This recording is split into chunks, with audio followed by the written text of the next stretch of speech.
Hi friends, இந்த வீடியோவில் வந்து நம்ம என்ன பார்க்க போகிறோம் அப்படின்னு கேட்டிங்கன்னா, இப்போ வந்து ரசிகர்களுக்கும் பெரிய பெரிய ஒரு அதிர்ச்சியான ஒரு விஷயம் வந்து நடந்திருக்கு. என்ன அப்படின்னு கேட்டிங்கன்னா, கோட் திரைப்படத்தோட முழு கதை வந்து இப்போ வந்து இன்டர்நெட்டில் வந்து லீக் ஆயிருக்கு அப்படின்ற ஒரு விஷயம் வந்து இப்போ வந்து ரசிகர்கள் மத்தியில் ஒரு பெரிய பெரிய அதிர்ச்சி வந்து ஏற்படுத்தியிருக்கு. இதுதான் வந்து கோட் திரைப்படத்தோட அவுட்லைன். இதை வச்சு தான் படமே இருக்க போகுது அப்படின்றதுல வந்து எந்த ஒரு சந்தேகம் இல்லாத மாதிரி வந்து ரசிகர்கள் வந்து ரொம்பவே அதிர்ச்சியில் இருக்காங்க.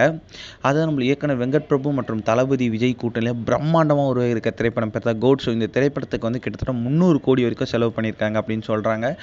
இந்த திரைப்படத்தை வந்து ஒரு ஏஜஸ் நிறுவனம் தான் தயாரிக்கு. இந்த திரைப்படத்தோட இசையமைப்பாளர் நம்மள எல்லாரோட ஃபேவரட்டான யுவன் சங்கர் ராஜா தான்.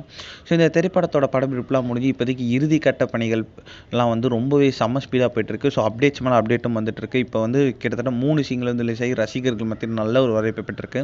இந்த திரைப்படத்தோட ரிலீஸ் தேதி வந்து செப்டம்பர் 5ஆம் தேதி வந்து இந்த திரைப்படம் வந்து செம்ம பிரம்மாண்டமாக வந்து வெளிவரப்போகுது. அதனாலே இந்த ரசிகர்கள் செம்ம ஆவலாக காத்துக்கிட்டு இருக்காங்க. சமீபத்தில் நம்ம தளபதி விஜய் கூட வந்து கோட் திரைப்படத்தை பார்த்துட்டு வந்து இயக்குனர் வெங்கட் பிரபு ரொம்பவே பாராட்டியிருக்காரு. ஒரு செம்மையாக இருக்க திரைப்படம் அப்படின்ற மாதிரி வந்து சொல்லியிருக்காரு. ஆனால் வந்து நம்மளோட கோட் திரைப்படத்தோட பாடல்கள் வந்து அந்தளவுக்கு சரியாக போகலை அப்படின்னு கண்டிப்பாக சொல்லியோம். ஏன்னா வந்து ஃபஸ்ட்டு 2 பாடல் கூட ஓகே, ஆனால் லாஸ்ட்டாக அந்த பாடல் ரசிகர்களை ரொம்பவே ஏமாற்றுச்சு அப்படின்னு கண்டிப்பாக சொல்லி ஆகணும். இன்னில் வந்து இப்போ வந்து கோட் திரைப்படத்தோட கதை வந்து இதுதான் வந்து அவுட்லைன் அப்படின்ற மாதிரி வந்து விஷயம் வந்து வந்திருக்கு. என்ன அப்படின்னு கேட்டிங்கன்னா, 2004 வந்து மாஸ்கோவில் வந்து ஒரு குண்டு வெடிப்பு வந்து நடந்துச்சு. அதை மையமாக வச்சு தான் இந்த திரைப்படத்தை வந்து எடுத்திருக்காங்க அப்படின்னு சொல்கிறாங்க.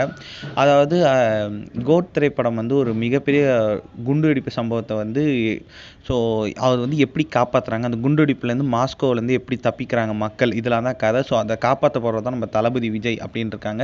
அதை நம்ம தளபதி விஜய் வந்து அந்த குண்டை வந்து எப்படி எடுக்கிறாரு, அந்த குண்டு வெடிக்குமா, அங்கே இருக்கிற மக்கள் என்ன பண்ணுறாங்க, இந்தமாரி விஷயத்தை தான் வந்து கதையாக வந்து எடுக்க போகிறாங்க அப்படின்ட்டு சொல்லியிருக்காங்க. ஆனால் வந்து இந்த கதை வந்து ரசிகர்களுக்கு அந்த அளவுக்கு கவரல. இது திரைப்படமாக இருக்குமா அப்படின்ட்டு வந்து ரசிகர்கள் பெரிய பெரிய கேள்வி எழுப்பிட்டு இருக்காங்க.